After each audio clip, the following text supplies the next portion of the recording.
ঐক্য ছিল। হুম আমরা গণ অভ্যুত্থানে আমাদের ঐক্য ছিল। এই ঐক্যের নামটা হলো গণ ঐক্য। হুম এই গণ ঐক্যের ভিত্তিটা কি ছিল?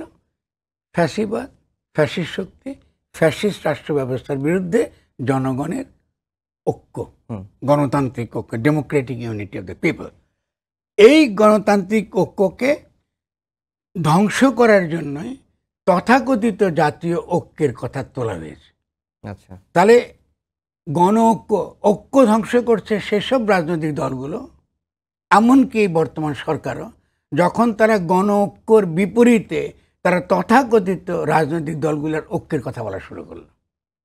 ফলে এটার জন্য আমি ডক্টর ইউনূসকে 100% দায়ী করব ঐক্য নষ্ট করার ক্ষেত্রে।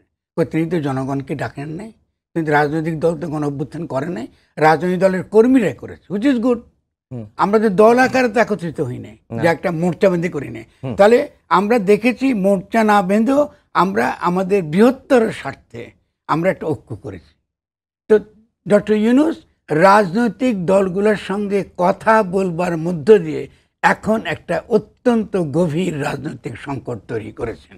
এটার জন্য 100% উনি দায়ী। কারণ রাজনৈতিক দলগুলোর সঙ্গে কথা বলা তার কোনো দরকার ছিল না।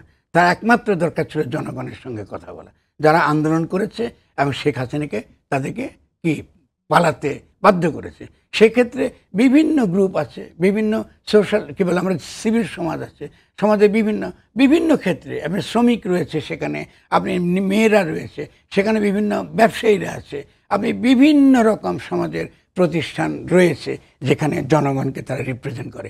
রাজনৈতিক দলগুলো তো খালি একটা সরকারের জন্য রিপ্রেজেন্ট করে, তারা তো রাষ্ট্র গঠনের কেউ না।